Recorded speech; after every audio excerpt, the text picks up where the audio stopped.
Boa noite, pessoal. Sejam todos bem-vindos e bem-vindas. A nossa aula de contabilidade tributária 1, ok? Hoje nós vamos fazer a aula 4 do material que está lá no SIGA A, ok? O material que está lá no SIGA A, da aula 4, é o Código Tributário Nacional, hipótese de suspensão da exigibilidade do crédito tributário, certo?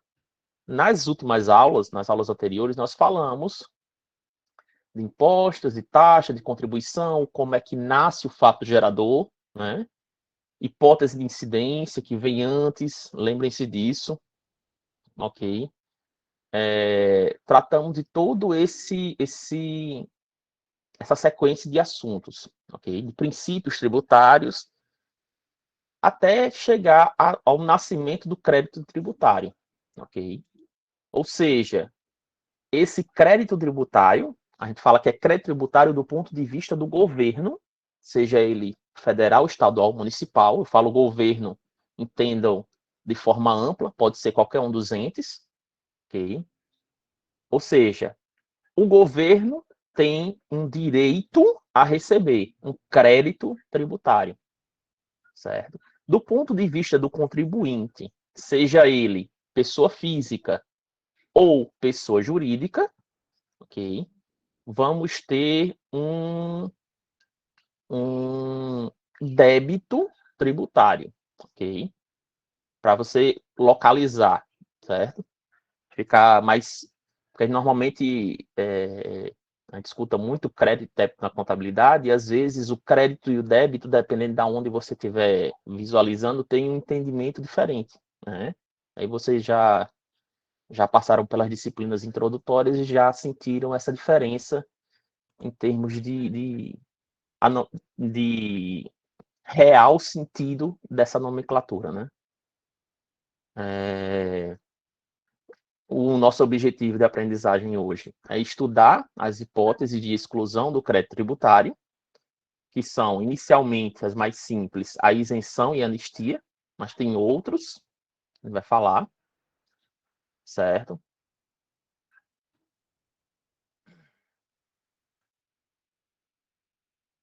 Só retomando aqui, né? O crédito tributário,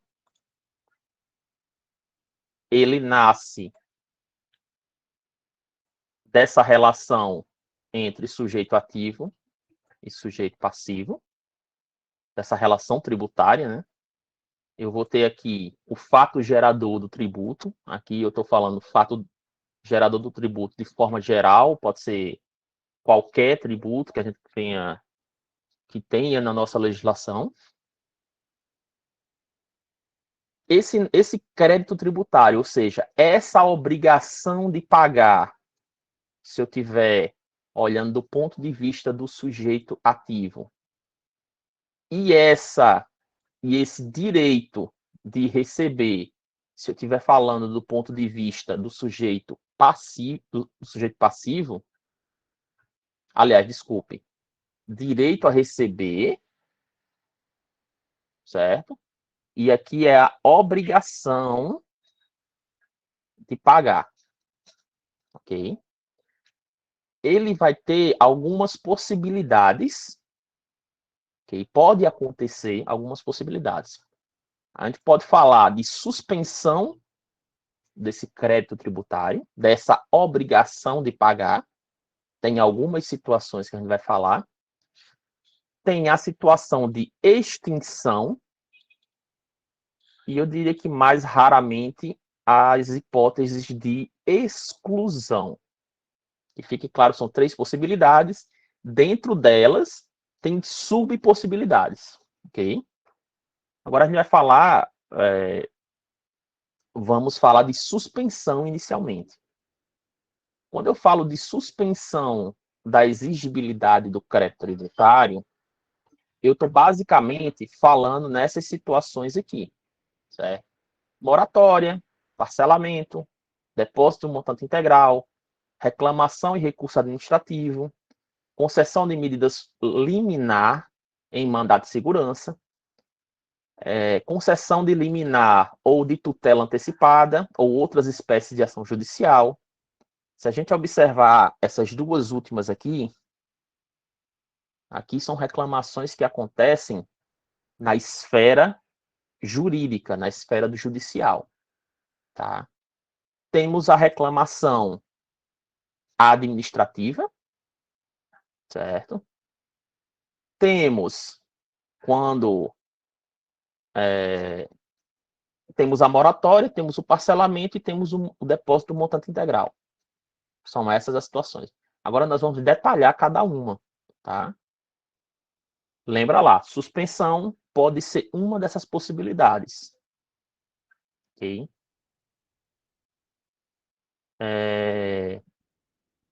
A hipótese é mediante uma dessas ocorrências ou dessas situações que a gente pode colocar.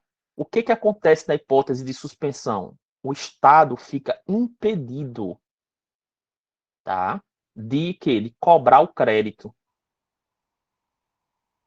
Ou seja, suspensão tem aquelas possibilidades que a gente já falou aqui atrás, certo? E a suspensão é caracterizada pelo impedimento, certo, da cobrança do crédito tributário, ou seja, da dívida do contribuinte, do ponto de vista do Estado. Ele não pode cobrar.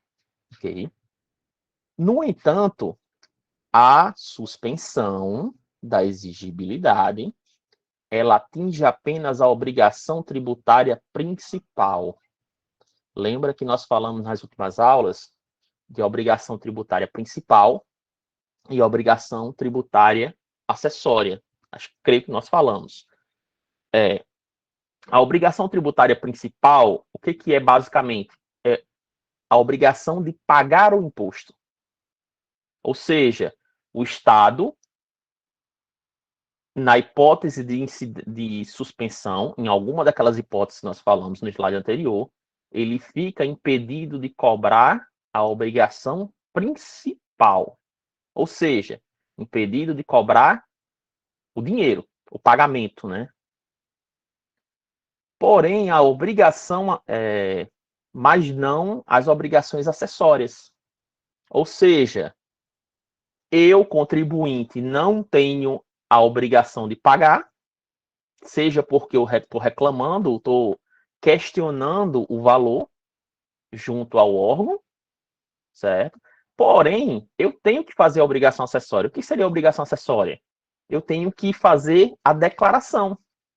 Ou seja, se eu falo de imposto de renda e contribuição, por exemplo, imposto de renda, por exemplo, e eu tenho a cobrança na minha empresa, ela está suspensa porque eu estou com uma liminar, por exemplo, beleza, eu não vou pagar, não vou desembolsar o dinheiro.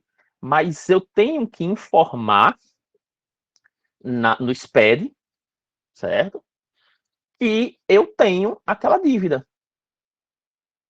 certo?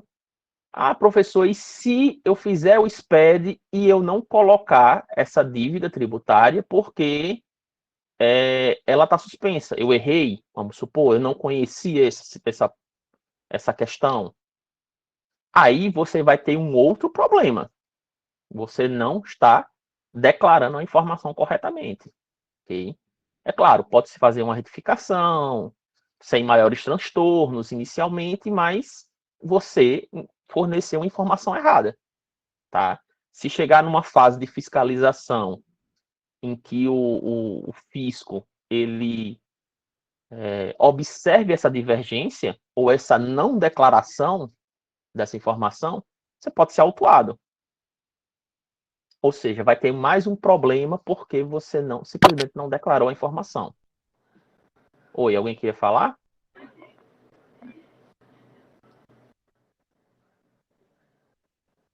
Oi. Não, professor, pode continuar. Alguém abriu o áudio sem querer. Ok. Tranquilo para todo mundo? Ficou claro essa situação? Aí o que eu continuo falando aqui? Embora o contribuinte, tá, não possa ser cobrado pelo valor do tributo, não pode deixar de prestar as informações solicitadas pelo fisco, nem de se submeter a fiscalizações feitas no interesse da arrecadação. Ficou claro, né?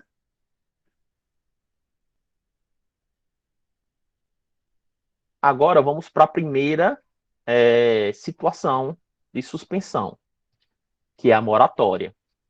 A moratória, ela tem duas possibilidades. Primeiro, o que é a moratória? Trata-se de uma dilatação do prazo para pagamento do tributo, ou seja, um aumento do prazo, ok? É concedido essa dilatação do prazo, esse aumento do prazo. Aqui, e tem duas possibilidades, é de caráter geral ou de caráter individual, ok? Vamos falar exemplo, tá? Em caráter geral, a moratória pode ser concedida pelo ente competente, a instituição do tributo. Por exemplo, o ente competente instituiu a moratória sobre a cobrança do IPTU, no caso, o governo municipal, certo? A prefeitura. E o município, aliás, é o município. Imagine que em determinado município brasileiro, em virtude de uma catástrofe, pode acontecer, não necessariamente tem que ser uma catástrofe, pode ser um momento de pandemia, está mais próximo da gente, certo? A prefeitura decide, olha, tendo em vista que o comércio passou boa parte do tempo fechado, vocês não conseguiram arrecadar, né, conseguiram vender, nós vamos conceder um prazo maior para vocês pagarem o tributo, certo? Você não vai deixar de pagar, a gente vai dar um prazo maior e sem cobrança de juros e multa, ok? Essa é uma possibilidade, ok? Mas aí quem decide isso, no caso do nosso exemplo aqui, é o município. Ele tem autonomia. É claro que tem que ter um projeto de lei aprovado na Câmara Municipal que preveja esse tipo de situação. Não é simplesmente o acordou num belo dia de sexta-feira e decidiu que vai ser aplicada a moratória. Okay? Tem todo um processo. E a gente continua aqui no exemplo, seja criada uma lei que altere o prazo do pagamento, dilatando de fevereiro para maio. Ou seja, nesse sentido aqui, de caráter geral, eu estou atendendo a todas as pessoas do município. Pode ser? Pode. Ou seja, quando acontece esse fato, estou diante de uma moratória em caráter geral. Ok? Já em caráter individual, como o próprio nome já diz, a moratória é concedida após ter sido autorizado por lei, por despacho da autoridade administrativa, por exemplo, uma lei municipal que prevê que empresas afetadas por uma crise regional poderão ter dilatados os prazos de pagamento de ISS. Ok? Aconteceu agora, há pouco tempo, com empresas do Simples Nacional. O governo decidiu, olha, empresas que são optantes do Simples Nacional vão ter um prazo maior para pagar. Ou seja, uma moratória autorizada pelo governo em relação ao Simples Nacional. Quem foi atendido nesse caso? Empresas do Simples Nacional. Ponto. Se a empresa do lucro real, do presumido ou de qualquer outro regime, aliás, só tem esses dois, né? Não foi atendido por esse benefício. É claro que, diante de uma situação dessa, provavelmente o governo federal deve ter algum incentivo para essas outras empresas, ok? Algum incentivo do ponto de vista de prazo, no caso da moratória, tá? Alguma negociação em relação a prazo. Ficou claro, né? É bem sugestiva essa diferença, mas a gente tem que colocar a situação para deixar bem claro. Moratória em caráter geral, benefício de todos. Em caráter individual, eu estou atendendo a um público específico, tá? Uma determinada categoria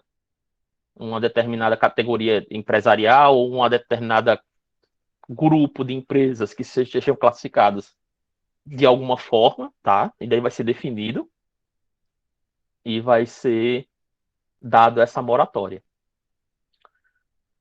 A segunda possibilidade, tá, de suspensão é o parcelamento, ok? Que na verdade não é mais do que uma espécie de moratória, certo? Se a gente olhar bem, né, o conceito de moratória é dilatação do prazo de pagamento, o parcelamento é a mesma ideia, certo? Foi incluído a partir de 2001 no Código Tributário Nacional. O que é um parcelamento? Por exemplo, empresas do Simples Nacional estavam devendo. Eu, como governo federal, lancei uma possibilidade de parcelamento para empresas do Simples Nacional que estavam com débitos para regularizar. Quase todo ano tem, certo? Aí eu, quanto empresário, vou visualizar, poxa, esse parcelamento que saiu aqui, eu me enquadro, eu atendo ao que foi colocado lá, os pré-requisitos, atendo. Então, o que eu posso fazer? Vou me beneficiar desse parcelamento. Ou seja, vou pegar lá, vamos supor que eu esteja devendo 6 meses no valor de total de R$ 80.000. Eu vou pegar esses 80 mil, vou fazer o processo via, se for federal, é normalmente via Receita Federal, certo? Online, online, hoje em dia. E vou mostrar para eles, olha, eu tenho esses débitos, eu quero parcelar. E também, quando sai uma possibilidade de parcelamento, ele também define a quantidade de parcelas que você pode parcelar. Quantidade de parcelas e vai ser cobrado, ou pode ser cobrado, ou pode ser perdoado, ou pode ter algum outro ajuste em relação a juros e multa, tá? Isso depende do parcelamento.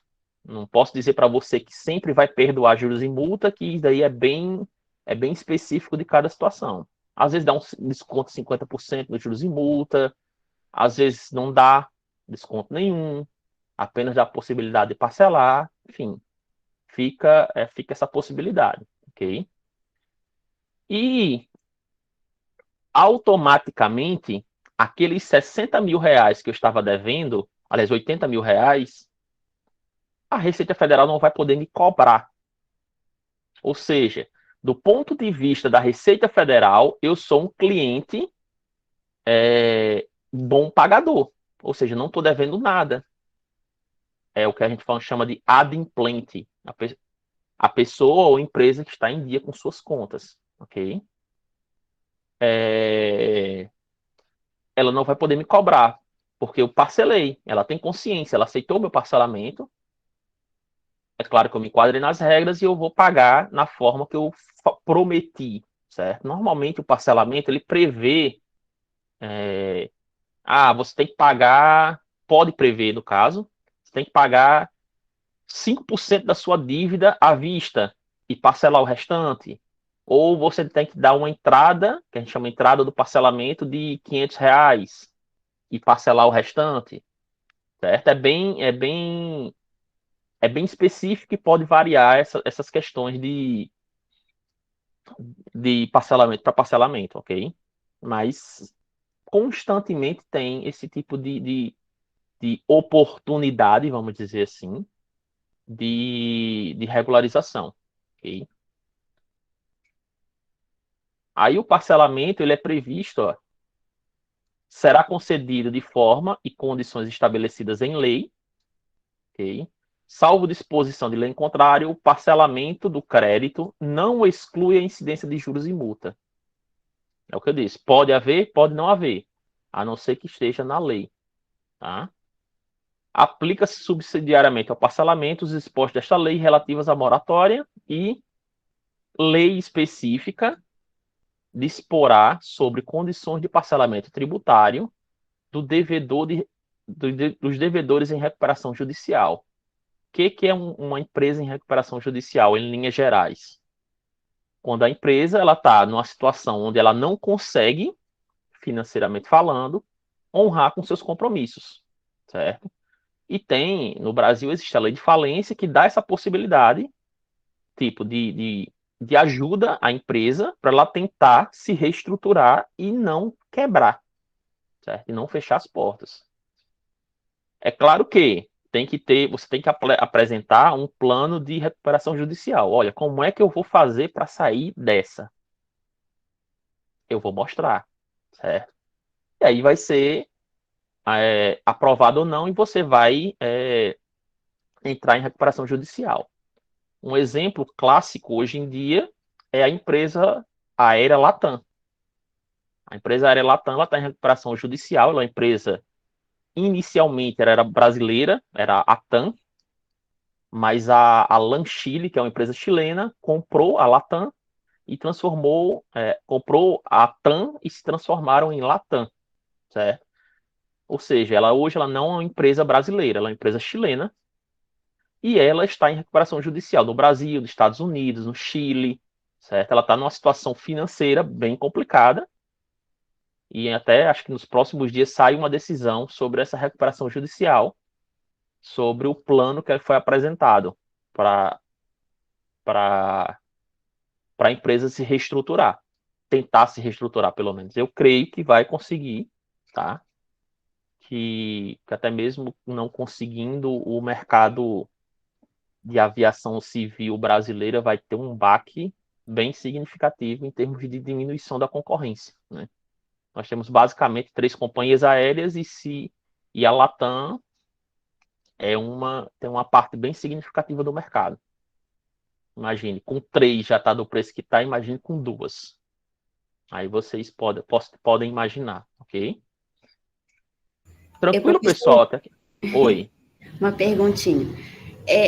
Assim, no caso das empresas que vão à falência, elas têm que cumprir, né, com todas as suas obrigações e tal lá.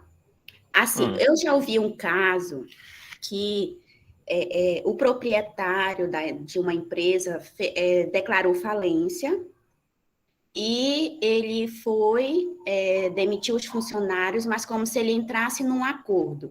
Estou demitindo vocês, mas irei abrir uma outra empresa e recontratarei. O que acontece nesse caso? Olha, do ponto de vista, é uma questão bem delicada. Legalmente falando, eu não teria tanta propriedade para falar para você se é certo ou errado. O que acontece quando a empresa declara falência, tá? Tem uma ordem de obrigações, né, de prioridades que a empresa teria que pagar as dívidas. Por exemplo, as dívidas trabalhistas, elas teriam prioridade. Ou seja, pagar a verba rescisória para os funcionários. Seria uma das prioridades para pegar, tipo, a empresa quebrou, vai ser vendido aquele patrimônio, sei lá, a sede, o que ela ainda tiver, certo? E vai levantar um dinheiro e os funcionários seriam um dos primeiros a receberem as suas verbas trabalhistas, tá? Nesse caso aí, eu não sei até que ponto seria legal, mas enfim, isso pode passar por um acordo judicial que previa isso aí, que os funcionários aceitaram, né?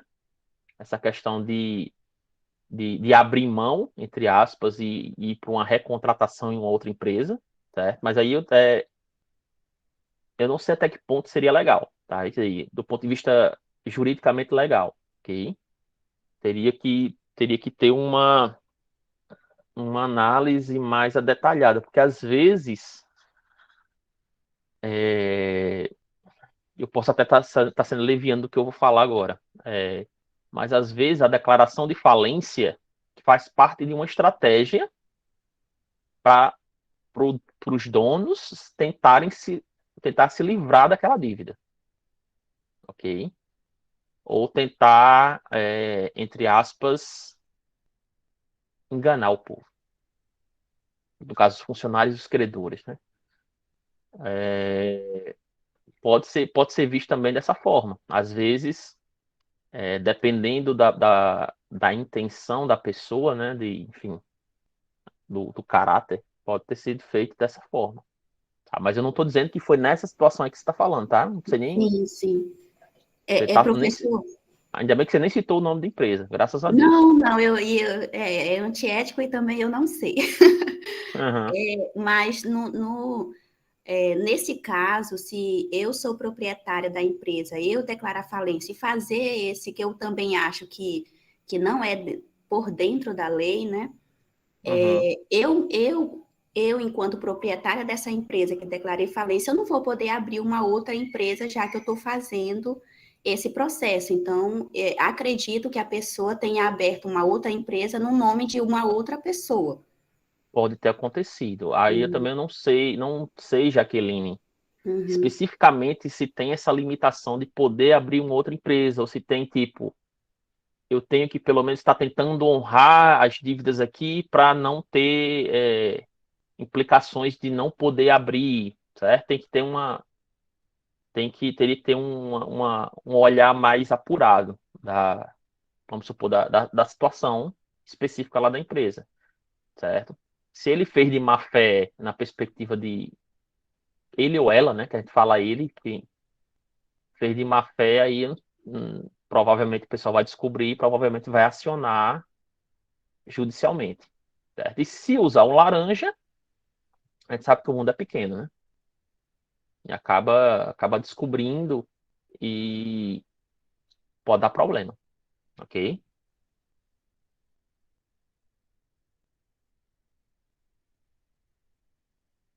Posso passar? Pode sim, obrigada. Ok. Nada. A próxima possibilidade é o depósito do montante integral. Observe aqui que eu estou falando depósito, tá? Quando o contribuinte o realiza, esse depósito, ele não está pagando o tributo. Estranho, mas a gente vai entender. Mas apenas depositando o valor cobrado pelo fisco para evitar a incidência de juros, multa e correção. Nesse caso, o contribuinte mostra ao fisco que não concorda com a cobrança e irá discutir administrativamente ou judicialmente. O que acontece? Qual normalmente é a orientação dos advogados? Olha, você tem algum questionamento do ponto de vista tributário? Você não concorda com alguma coisa? Beleza, podemos recorrer. É um direito, tá? Mas para evitar um desgaste do sentido, tipo, eu entro com a ação hoje, vai demorar 3 anos para sair o resultado. Se eu não pago esse tributo, não faço esse depósito desse valor, mostrando para o fisco, olha, tá pago judicialmente, tá lá numa conta reservada, e vou discutir, né, a questão tributária, se daqui a 3 anos eu perder, o fisco vai cobrar o valor do tributo 3 anos depois, com juros e multa e tudo que tiver direito.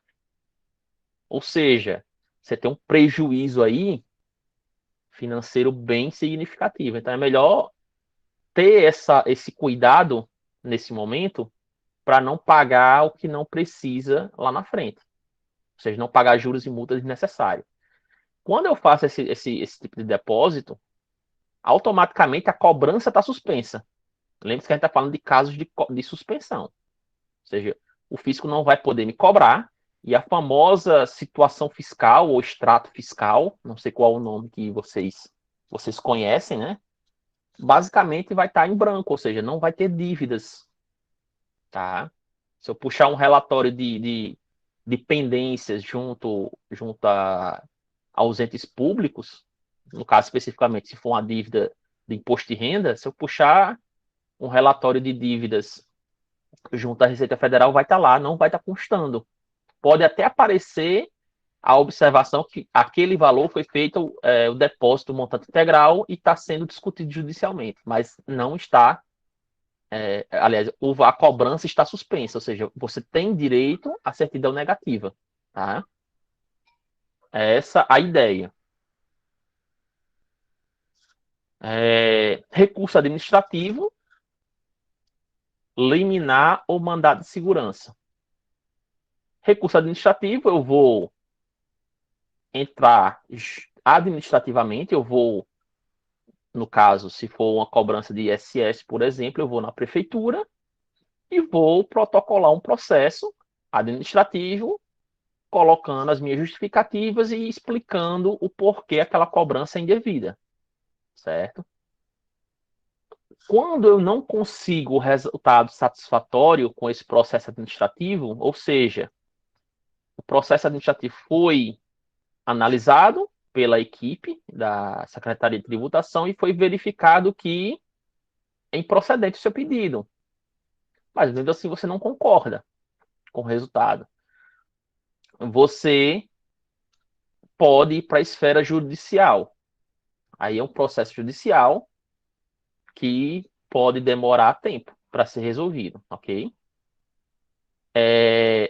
Automaticamente, a exigibilidade é suspensa do crédito tributário, tanto defesas e recursos administrativos, quanto concessão de medida liminar, que é, tipo, você entrou com uma liminar, você entrou no judicial e jurídico, né, judicialmente, e fez o pedido de uma liminar, tá?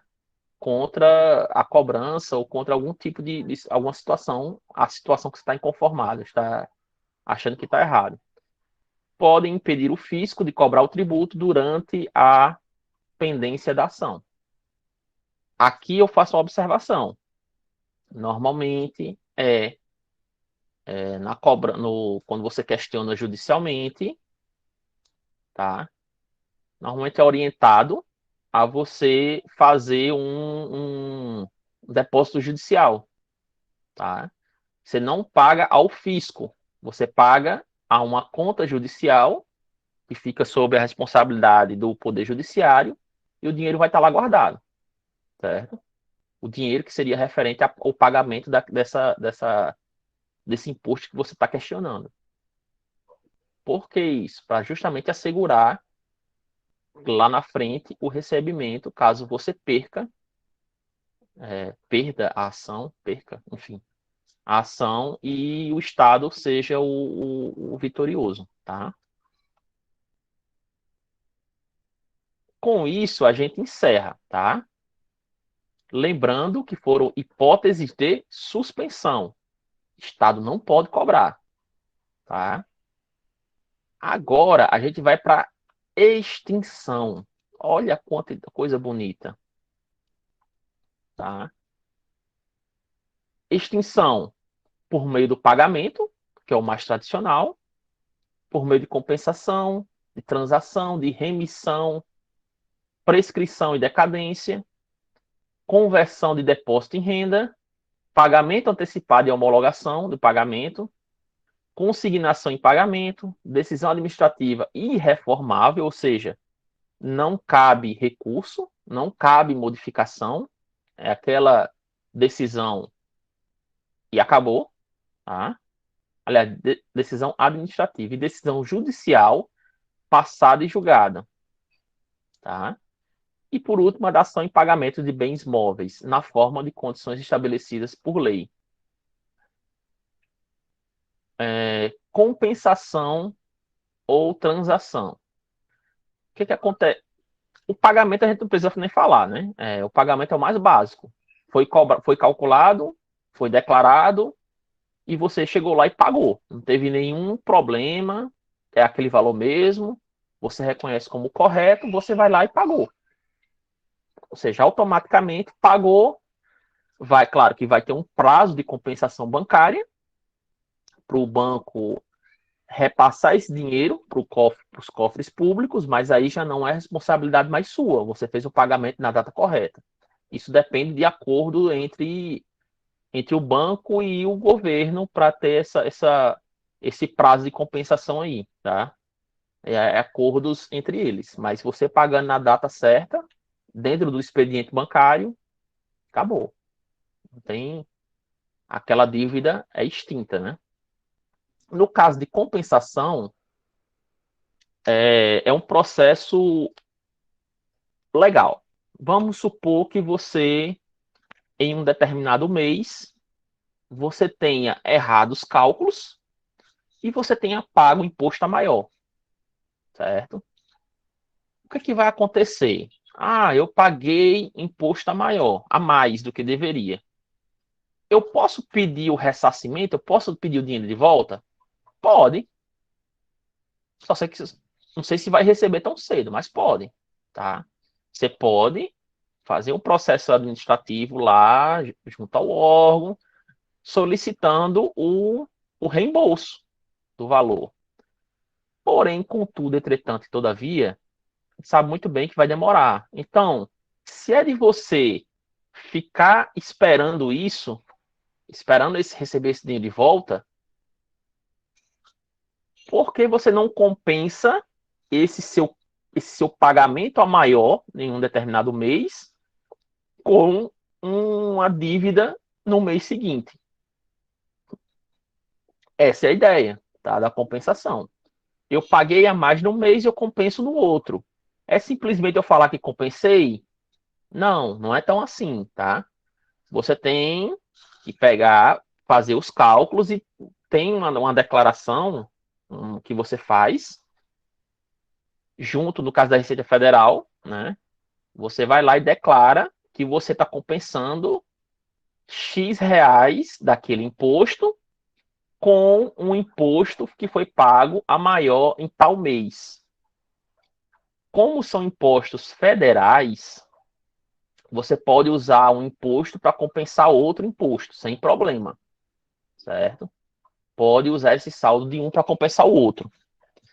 No caso de impostos estaduais e municipais, vai depender do governo, se tem alguma previsão legal para isso, ou do município, se tem. Tá? Por exemplo, eu quero compensar ISS com IPTU, ou vice-versa. Eu paguei a mais ISS, eu quero compensar no IPTU. Vai depender de cada município, tá? Se tem essa possibilidade ou não. Em regra geral, provavelmente vai ter.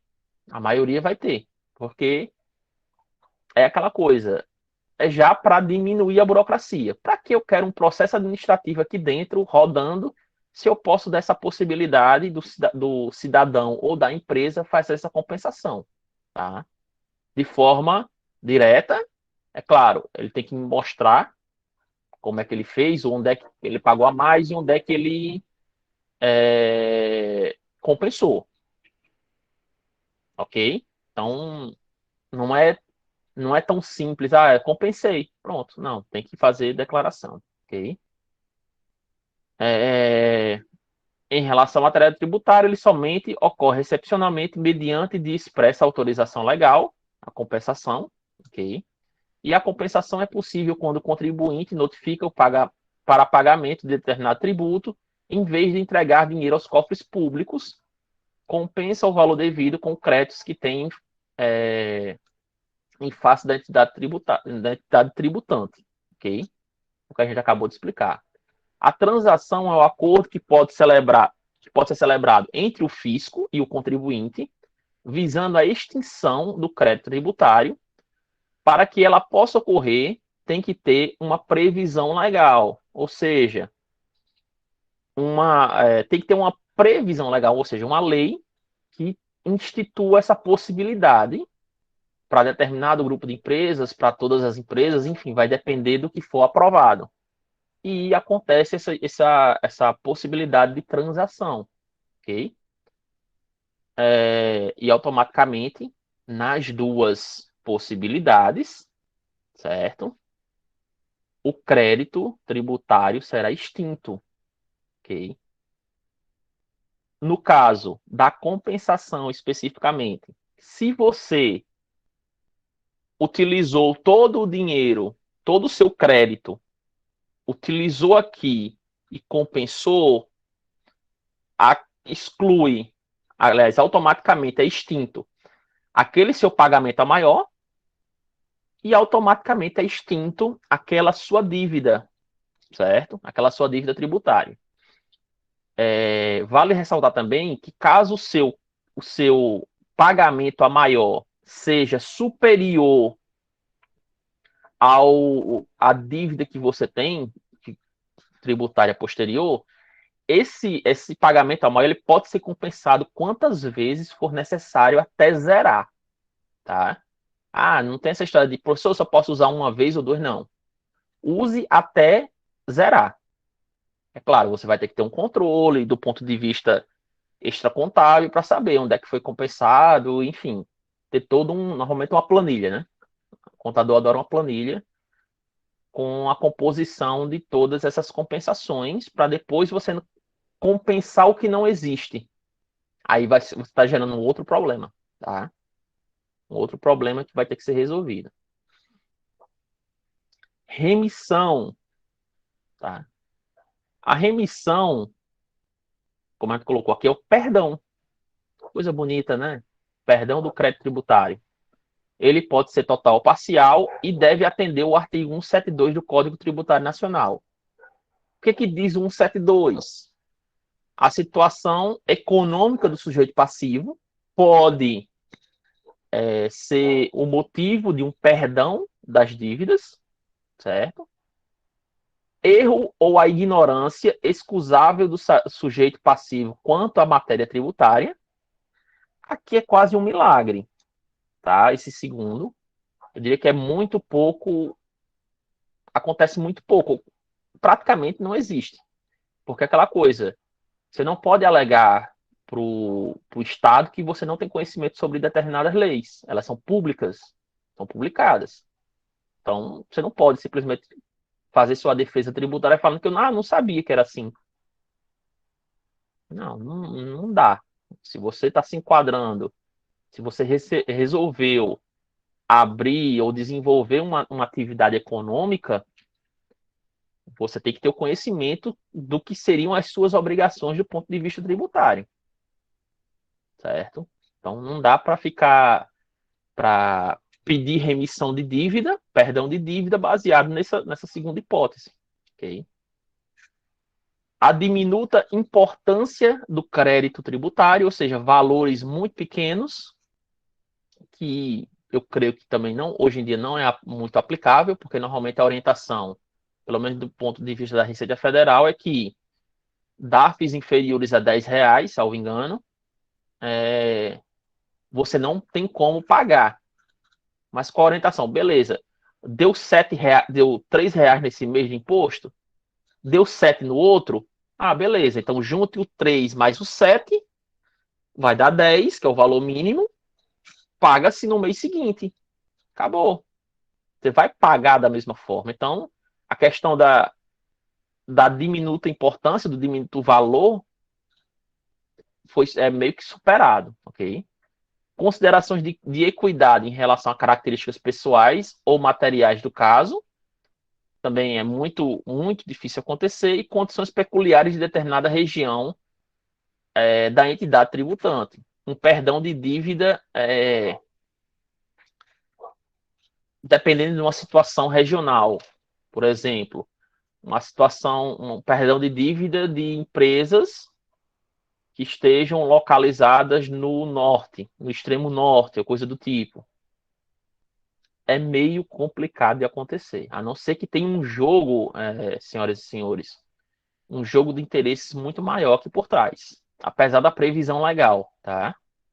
Normalmente a Receita não vai dispensar tão fácil, tá? Não há, na atual situação de quer se tributar tudo, né? Que cria tributação para dividendos, para milhas aéreas, para tudo. Então fica quase que fora de contexto um perdão, né? A não ser que seja uma coisa, tenha interesses por trás que a gente não saiba totalmente. Prescrição e decadência são dois conceitos que têm tem uma diferençazinha bem significativa. A decadência é a perda do direito de constituir o crédito tributário pelo fisco, ok? A partir do momento em que o contribuinte pratica o fato gerador, o fisco tem um prazo de 5 anos, tá? Para constituir o crédito tributário. O que se faz mediante o processo administrativo de lançamento, ou seja, reconhecimento da dívida por parte da entidade tributária. Se o crédito tributário não for criado nesse período, ele extinguirá e o fisco não poderá cobrá-lo. A decadência, lembre-se sempre, a diferença da decadência para a prescrição é que a decadência, o crédito tributário não foi gerado, ou seja, não foi criado dentro de um prazo de 5 anos. Ou seja, eu fiz uma compra, vamos supor, a empresa fez uma determinada operação fiscal de venda que deveria se pagar ICMS. Porém, não sei porquê, apesar que hoje em dia é bem mais difícil, né? O fisco não reconheceu essa operação, ou não viu. Se ele não visualizar essa operação nos próximos 5 anos, ele não vai poder cobrar. Ele não vai poder constituir o crédito tributário e muito menos cobrar, certo? Fica de mãos atadas, é aquela coisa, perdeu. Qual a probabilidade de acontecer uma decadência hoje em dia em um contexto digital? Certo? Eu diria que bem pequena. A não ser que seja uma operação que foi feita ilegalmente e que o fisco apreendeu posteriormente, ou coisa do tipo, foi descoberto posteriormente, tá? Bem posteriormente, no caso. Aí sim ainda cabe uma prescrição, uma decadência, desculpa. Agora, a decadência por questão de não reconhecer a informação com SPED, com nota fiscal eletrônica, é quase um milagre, vamos dizer assim, certo? É muito raro. Já a decadência, aliás, a prescrição, desculpa, estou misturando. A prescrição é a perda do direito de cobrar o crédito tributário pelo fisco. Aqui, novamente, nós falamos naquele prazo de 5 anos, tá? Aconteceu a operação, gerou-se o crédito tributário de ICMS. A empresa vai ter a obrigação de pagar aquele crédito tributário, ok? Ou seja, tá lá.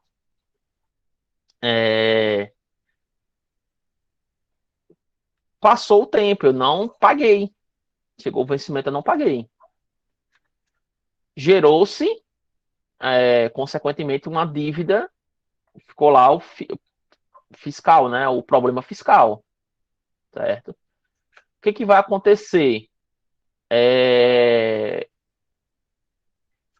A Receita vai cobrar, certo? Ela pode até não cobrar inicialmente. Normalmente a Receita ela deixa pelo volume, né, de trabalho, pelo volume de informações e de coisas, né, de atividades, ela acaba deixando passar o tempo. Normalmente a gente vê fiscalizações chegarem no 4º ano,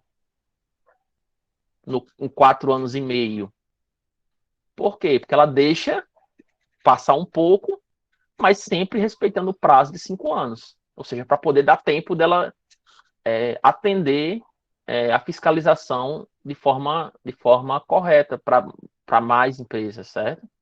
Volume de trabalho, basicamente. Hoje em dia é muito raro a prescrição desse tipo de coisa, tá? A prescrição da dívida, né, do ponto de vista tributário, porque normalmente acontece isso. Professor, Oi? perdão, eles ficam cobrando com o passar do tempo, caso eles não paguem? Sim. A intenção, inicialmente, Larissa, ele cobra, vai estar lá a dívida no seu extrato fiscal, você não vai ter acesso à certidão, certo? E vai tipo, olha, mandam a carta, mandam a comunicação via ECAC, no caso, se for o governo federal, né? E vai cobrando, certo? Pode acontecer isso instantaneamente ou não. Ou eles podem deixar lá para 4 anos e chegar, olha, tá aqui a dívida, e já meter no... Meter não, desculpa.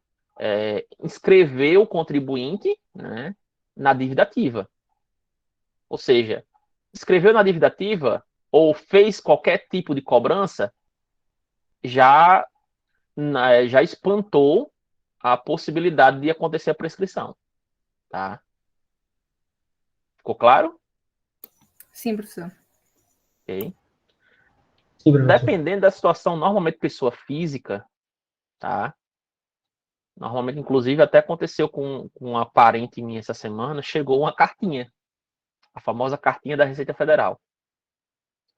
Uma declaração que ela fez de 2019 e não pagou o imposto. Não sei se pagou, enfim, não sei qual foi o motivo que não pagou. Aí a Receita foi e falou, olha, tá aqui, você tá devendo. Ou você paga até tal dia ou a gente escreve você na dívida ativa. Entendeu? Ou a gente vai gerar também pendência no seu CPF. E aí vai. Eles bloqueiam o CPF, né? Também. Exato. E aquela coisa, bloqueia o CPF, cidadão brasileiro morre, né? Porque, tipo... E se for funcionário público, é pior ainda, que pode chegar até o máximo de simplesmente não receber o salário. Certo? Tem essas possibilidades. Alguém levantou a mão. Professor, fui eu, boa noite. Boa noite. Esses requisitos para que haja prescrição, eles são, pode dizer assim, cumulativos ou não? Cumulativo, como assim? Para acontecer a prescrição, tá? A diferença da decadência para a prescrição é a prescrição, a dívida foi constituída. Certo? Na decadência, aliás, a dívida na prescrição foi constituída, o fisco sabe da sua dívida, certo? E ele tem um prazo de 5 anos, de até 5 anos para cobrar. Se ele cobrar nesse prazo, a prescrição foi afastada. Não existe mais a possibilidade de prescrição. A decadência é um estágio, eu normalmente falo que é um estágio anterior, certo? O fisco não constituiu a dívida contra você. Ele, trocando em miúdos, ele engoliu mosca. Passou 5 anos. Depois de 5 anos, ele descobriu. Aí é aquela coisa. Aí você vai simplesmente alegar, amigo, a dívida está em decadência. Você não pode mais me cobrar, certo? Ou seja, a ideia aqui, para a gente diferenciar uma da outra, o fisco sabe, é prescrição. A outra, o fisco não sabe, é decadência. Porém, como eu disse anteriormente, a decadência ela é cada vez menos vista, tá? Essa situação, porque, enfim, mundo digital. Tá? Hoje você faz uma coisa que você passa um cartão em qualquer lugar, todo mundo já sabe. Todo mundo que eu digo do ponto de vista fiscal, tá? Eu faço um Pix, a Receita Federal sabe. Então, fica mais difícil de ter acontecer situações em que você não seja visualizado do ponto de vista fiscal, ok? Ou bancário. Não sei se eu fui claro, Carlos. Sim, foi sim. É que a gente... Não, é meio que essa dúvida aqui que eu tinha mesmo. Sobre que parece que são 3 requisitos, né, para prescrição. 3? Quais seriam? Não sei se são no caso da violação do direito, com o nascimento da pretensão e da inércia do titular. Não sei se isso está na descrição ou na prescrição. Aí não seria uma prescrição não do ponto de vista fiscal, não? Provavelmente. É porque Eu- existem algumas pretensões que não são alcançadas pelas prescrições, não é? Ou não? Olha, eu particularmente eu desconheço, Carlos. É, Pelo menos professor, pelo menos na parte tributária, tá? é Oi. porque a questão da prescrição, a partir de 5 anos ali, eles não vão poder ficar cobrando, não vão poder cobrar mais. E aí ele paga se ele quiser. É isso? Seria mais ou menos isso. É porque Exato. assim, o fisco ele tem o prazo de 5 anos, no caso, para poder. Antes de 5 anos, né? É o período ali, mais ou menos. É até 5. Até Normalmente eu 5 anos, falo. É, para poder cobrar, no caso. E aí, exato. passando dali, entra em prescrição e a pessoa paga se quiser. Exato. Mas aí aí eu ressalto. Para chegar nesse nível, hoje em dia está cada vez mais difícil, tá? Porque eles podem bloquear, né? Se for em caso de E pessoa. assim, eles podem deixar você viver a vida tranquilamente durante 4 anos e meio. Eu já vi situações que os caras foram cobrados nos últimos 3 meses, Só entendeu? que assim, até lá já tem os juros muito altos, né? Exato. Aquela coisa, juros e multa durante 5 anos, dependendo do valor do seu imposto, não é nada interessante. E é juros Só que aí eles podem fazer compostos, né? Tem acordo? Tem, né? O senhor falou do parcelamento lá. Pode ser feito o acordo, pode ser feito. Do ponto de vista de parcelamento, olha, Professor? mas aí é aquela coisa, vai depender de cada situação. Eu não posso falar que sempre vai ter parcelamento, tá? Eu Entendi, quero deixar professor. claro isso. Pode-se ter essas situações. Como é que eu posso dizer? De facilitar para você conseguir pagar um valor muito alto, por exemplo. Ok? Leandro. Peraí, só um Sim, minuto. professor. Ok. Carlos, tranquilo, Carlos? Só para ir Sim, sim, fechando. eu acho que deu para entender aqui que eu acho que o ponto chave para a gente determinar a decadência, a prescrição, acho que é o lançamento, né? A partir do Exato, lançamento se percebe exato. antes do lançamento e após o lançamento a gente meio que tem essa base do que é um, do que é outro. Essa é a minha Se dúvida, não, só obrigado. se não aconteceu o lançamento, a gente pode estar diante de um caso de decadência. Se aconteceu o lançamento, nós estamos diante de um caso de prescrição, ok? De uma possibilidade de prescrição. Leandro, vai lá. Sim, professor. Eu queria saber se cabe especificamente ao crédito tributário, ele se aplica a outra modalidade também. Como assim? A prescrição, a decadência? Isso. Se Sim, se alguma outra aplica. forma é vista da mesma forma, com um prazo de 5 anos. Olha, normalmente a questão de dívidas, por exemplo, você, pessoa física, tinha dívidas, vamos supor, do cartão de crédito, certo? Seu nome ia por SPC e Serasa e ficava pelo prazo máximo de 5 anos.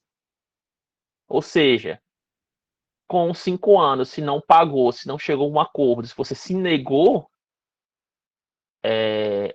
caía na prescrição, tá? Mas é uma prescrição que a gente está falando do ponto de vista comercial, não é do ponto de vista tributário, mas a ideia é a mesma, tá? Porém, eu não lembro qual foi o ano que essa possibilidade mudou, tá? Normalmente as pessoas estavam usando muito de má fé no sentido, eu estou devendo, deixa ela passar 5 anos, que daqui a 5 anos meu nome sai do Serasa, meu nome fica limpo, certo? Dependendo da dívida, Então, é aquela coisa, dependendo do tamanho da minha dívida e dependendo da minha situação do ponto de vista de ter parentes que possam comprar coisas para mim ou coisa do tipo, eu não vou ter crédito na praça, mas se eu tiver dinheiro, eu posso comprar à vista e vivo normalmente. Essa é uma estratégia que se utilizava, tipo, fazia a dívida e deixava lá. Depois de 5 anos, morreu. Mas esse prazo de salvo engano, não lembro qual foi o ano especificamente, esse prazo de 5 anos foi abolido, tá? Pode até sair do Serasa, mas aquela coisa, você entra numa lista negra, desculpa a expressão, mas como se diz, do ponto de vista comercial, tá? Ou seja, muita gente não vai querer, por exemplo, emprestar dinheiro a você sabendo que no passado você deu um calote, sabe? Você fica negativado, mas de uma forma não visível, tá? Ok? E sem contar que a empresa que te concedeu e que levou calote em você, ela pode chegar a um nível judicial, ela pode ir para a justiça e te cobrar, certo? Ok? Certo, professor. Então, nesse caso, especificamente, cabe o prazo de 5 anos de prescrição ao crédito tributário, né? Exato. Aqui a gente está falando do contexto tributário, tá? Ok, obrigado, professor. Ah, mais alguém? Tudo bem? Larissa, Carlos e Leandro, né? Podemos prosseguir. Pode, Simpson. O próximo ponto seria conversão do depósito em renda. É mais estranho, certo? Eu acho que das possibilidades de extinção aqui é a mais estranha. O que consiste? Ocorre quando o contribuinte deposita o valor integral do tributo. Ah, não, desculpa, nessa não, confundi. Ocorre quando ele deposita o valor integral do tributo, tá? E ele vai brigar, ou seja, ele vai discutir judicialmente a questão daquela dívida dele, tá? Mas perde a discussão. Ou seja, eu fui administrativamente, perdi, fui para a esfera judicial, perdi de novo. Aí o que acontece? Nesse caso, o depósito será convertido em renda e o crédito será extinto. Ou seja, aquele dinheiro lá que eu falei lá atrás, que ficou na conta jurídica do tribunal lá guardado, porque você ia discutir aquela situação, o juiz determina que, olha, pega esse depósito judicial que tem aqui, que a empresa fez, e utiliza para pagar o tributo devido, tá? Automaticamente acontece a extinção da dívida, ok? Nesse caso, paga a dívida lá, né? Só que aí a questão dos juros, com o decorrer desse tempo aí que estava. Aí vai depender do resultado da ação, tá? Pode ser determinado que, tipo, olha, perdeu, paga com juros e multa. Se o valor lá não for suficiente, você arca com juros e multa, tá? Com a diferença. Ok? Ok, professor. Aí o próximo é a homologação do lançamento. Ocorre após o pagamento antecipado. Ocorre em referência aos tributos lançados por homologação e são aqueles com os quais o contribuinte apresenta a declaração calculada, apresenta a declaração, calcula o montante devido e antecipa o pagamento. É o que acontece no que diz respeito ao imposto de renda. Por exemplo, o imposto de renda, pessoa física, tá? Aliás, e pessoa jurídica também se aplica. Se você pagar de forma antecipada, numa situação específica. Mas na pessoa física especificamente, imposto de renda. Todo mês você recebe salário e dependendo da sua faixa salarial, você vai ter uma retenção de imposto de renda. O que é essa retenção? Nada mais é do que um pagamento antecipado. Porque você só vai ter certeza de quanto você deve de imposto de renda no ano seguinte. Ok? Quando você for lá fazer a declaração de imposto de renda pessoa física. Porque lá na declaração você vai calcular, olha, calculei com base na minha situação aqui, nos meus recebimentos, nas minhas rendas, e deu 10 mil reais a pagar de imposto de renda, por exemplo. Mas só que eu paguei durante o ano anterior, vamos supor que eu tenha pago 9, retido todo mês, e o que o montante, no final dos 12 meses, tenha dado 9 mil reais. O que aconteceu aí? Na minha declaração, apontou que eu deveria ter pago 10, mas eu só paguei 9. Automaticamente, quando você vai enviar a declaração, vai constar que você vai precisar pagar essa diferença de R$ 1.000, que é o ajuste anual. Certo? Esse ajuste anual ele vai poder ser parcelado. Certo? Você pode pagar os R$ 1.000 de uma vez só? Pode. Ou pode parcelar em 8 vezes. Em até 8 vezes, desde que a parcela mínima não seja inferior a R$ 50. Salvo engano, 50 ou R$ 100. Não tenho tanta uma certeza agora, fiquei na dúvida. Mas tem um porém. Não existe almoço grátis. Você vai parcelar em 8, mas você vai pagar um jurozinho sobre a partir da segunda parcela. Tá? A primeira você paga sem juros e as outras 7 você paga com um acréscimo. Quem não tem R$ 1.000 para dar na hora, não tem outra escolha. Certo? Aí a gente está diante de justamente a homologação do lançamento. Eu paguei o imposto antecipado e eu só vou ter a homologação, ou seja, o lançamento real do valor que eu deveria pagar no ano seguinte. Professor, perdão. Oi. Ele fez uma simulação lá, mais ou menos, de quanto ele iria gastar, não é isso? Porque ele não Como pagou o assim? valor total. Não, porque a retenção mensal, ela tem uma faixa salarial e vai ter uma alíquota. Para cada faixa salarial vai ter uma alíquota de 7,5% a 27,5%, certo? A empresa ela vai pagando, ela vai retendo de você. Pode acontecer, uma possibilidade, por exemplo, você trabalha em 2 locais. Em um, você retém, seu salário é suficiente, você retém imposto de renda. No outro emprego, o seu salário é baixo e você não sofre retenção de imposto de renda. Passou o ano, certo? Você está pagando imposto de renda apenas sobre uma renda, sobre a outra não. Quando você for feita a declaração anual de ajuste, para fins de declaração de imposto de renda, eu vou juntar as 2 rendas, certo? Aí eu vou ter uma renda que eu tinha retenção, juntando com a outra que não tinha. Aí vai dar uma diferença a pagar, entendeu? Tem essa possibilidade, é uma das possibilidades. E às vezes, até mesmo só com uma renda, os descontos que você tem de imposto de renda e também as despesas dedutíveis suas no ano seguinte, durante o ano, não são suficientes, ou podem ser ou podem não ser suficientes para fazer com que você tenha restituição. Ou, se não for suficiente, você vai acabar tendo que pagar a diferença de imposto. Isso é aquela coisa.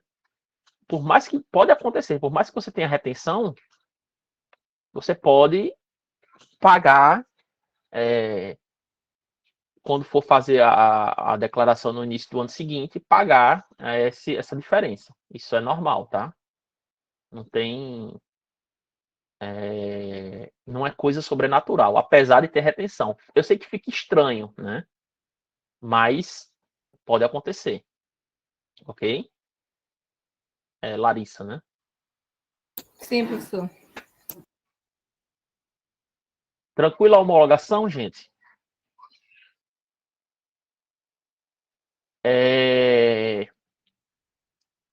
O próximo seria consignação em pagamento. É muito similar ao que a gente falou anteriormente do depósito, deixa eu ver aqui, qual foi o nome? Da conversão do depósito em renda, tá? É muito similar, mas assim, tem uma diferença. esse depósito em pagamento, essa consignação em pagamento é feita quando o contribuinte tem dificuldade em realizar o pagamento do tributo diretamente ao fisco.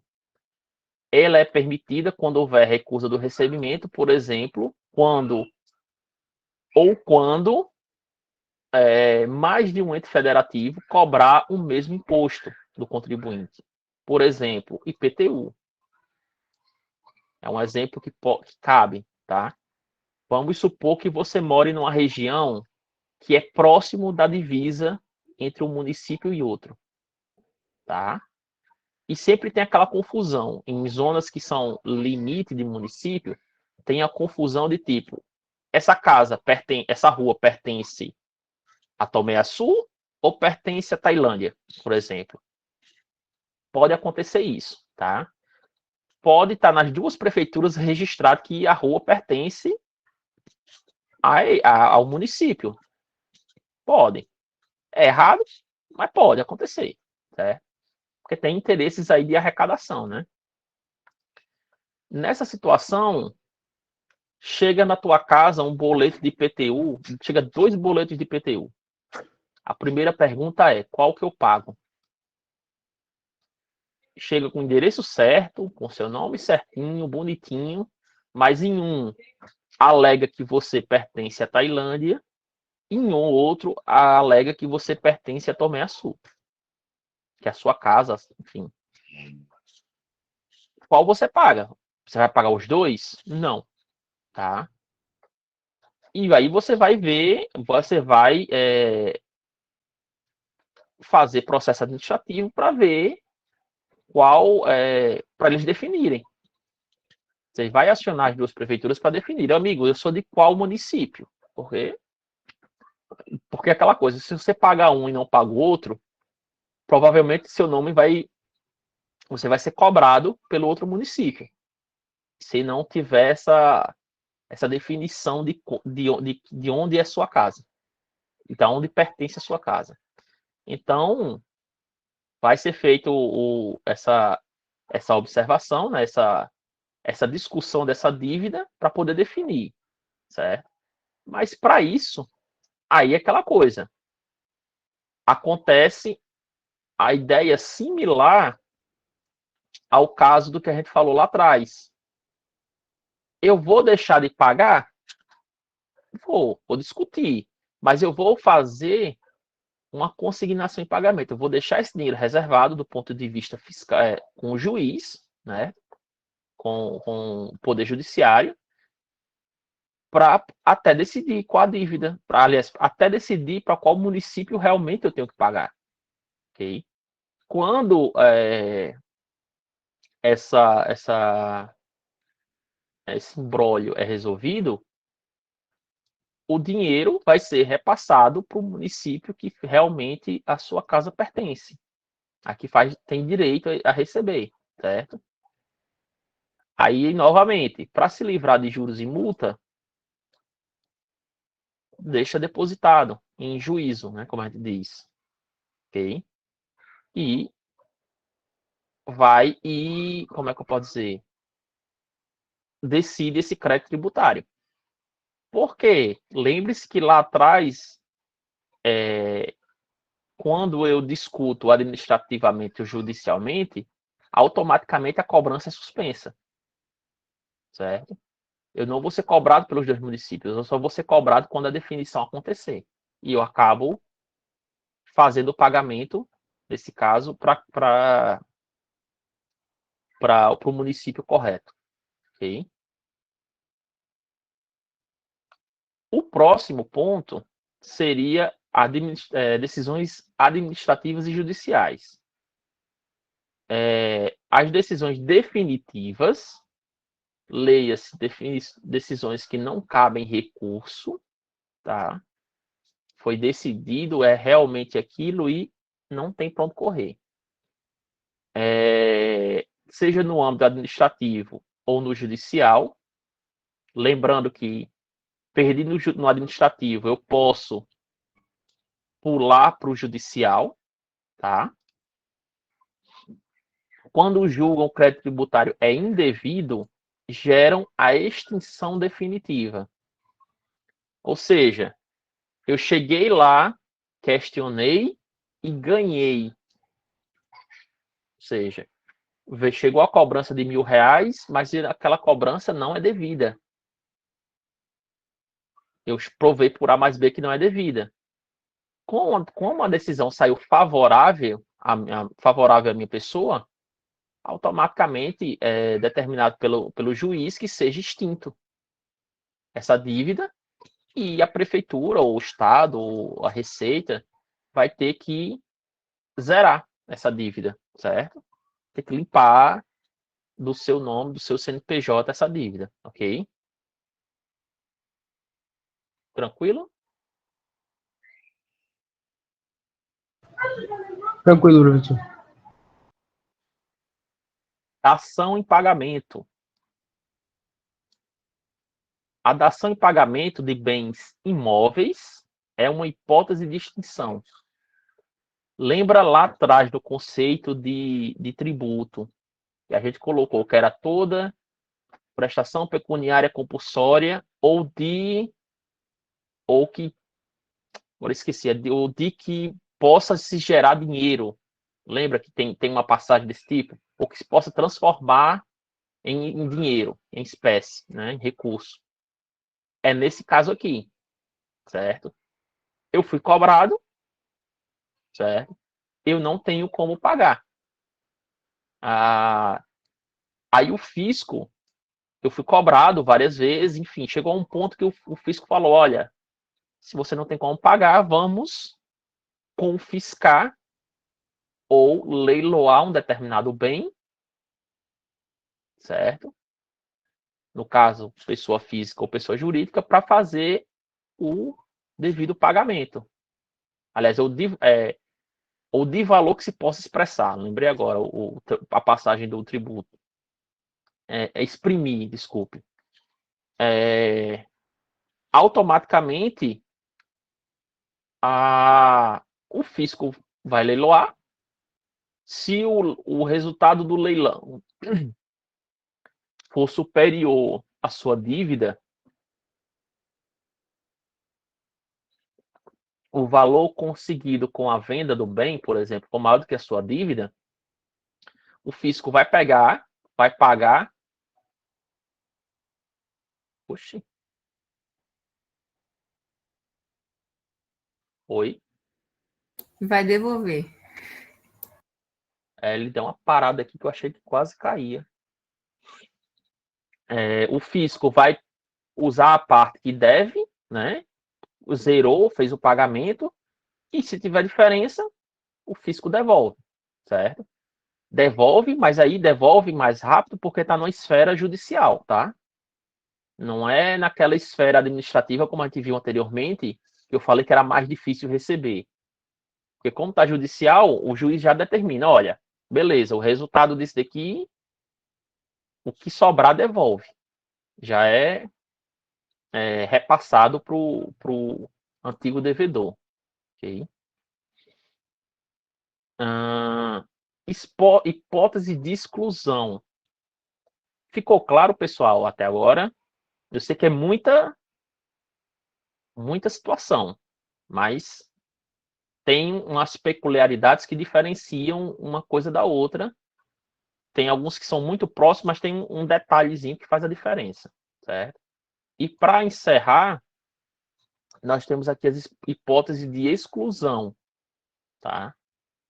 Que é a isenção e a anistia. Okay? A isenção versus a anistia, a isenção ela incide sobre tributos, tá? Ou seja, quando eu falo em isenção, eu estou diretamente me relacionando a tributo. Quando eu falo anistia, ele recai sobre penalidades pecuniárias, ou seja, multa.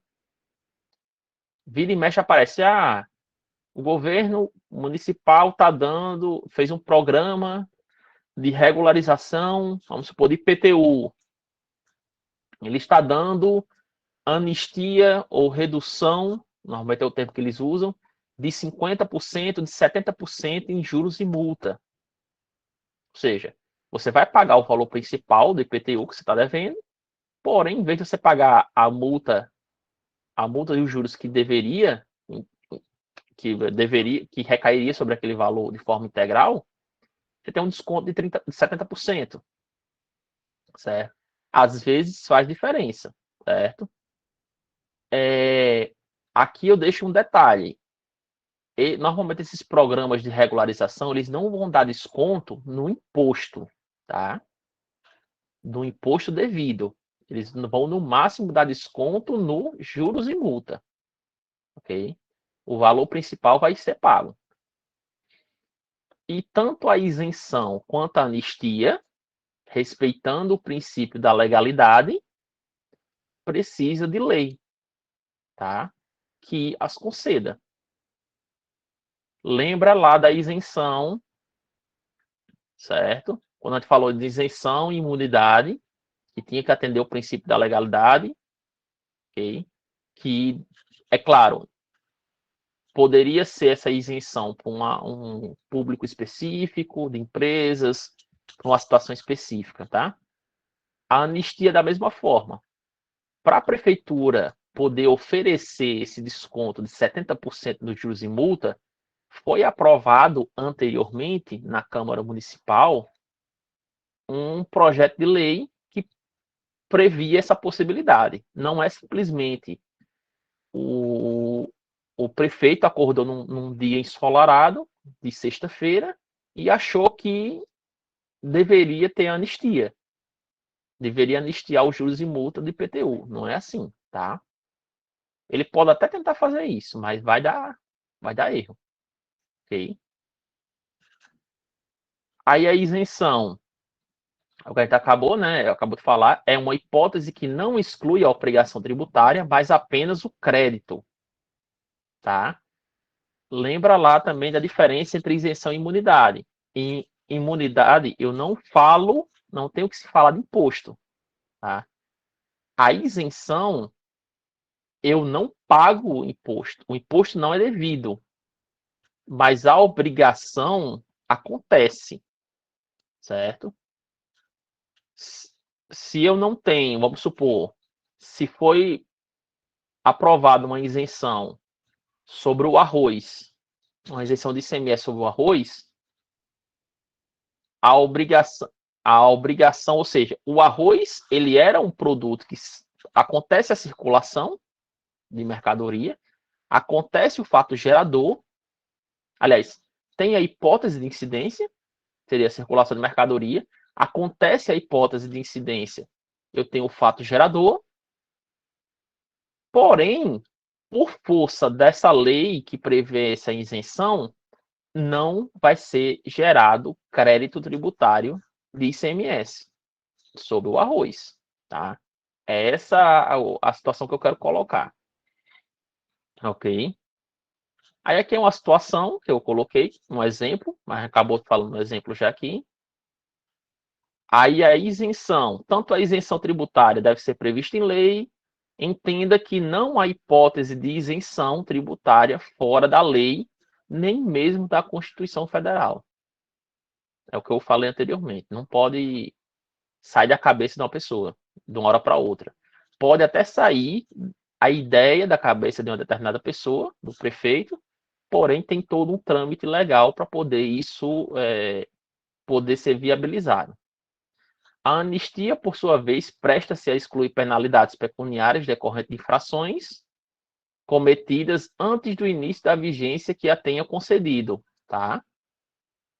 Se eu aprovo a lei hoje de anistia, prevendo a anistia dos 70% lá, que eu falei, ela só vai ser, ela vai ser prevista, né? Vai ser o fato gerador dela, quem vai ter esse benefício, no caso, vai ser fatos geradores antes dela, antes da lei. Tá?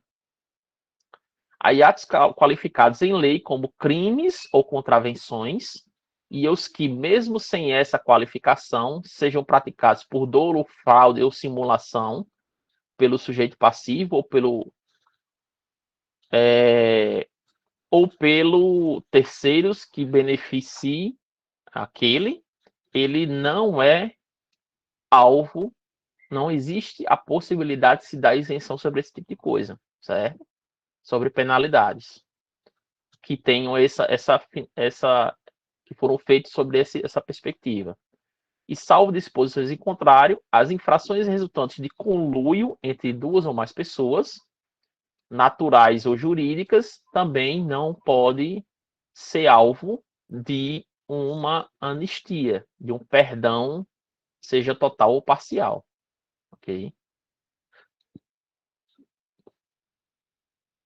Aí, o exemplo, né?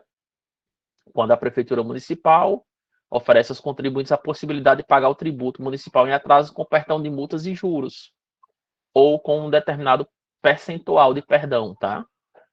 Como a gente colocou anteriormente. E, com isso, nós concluímos, certo? O que seria a aula de hoje,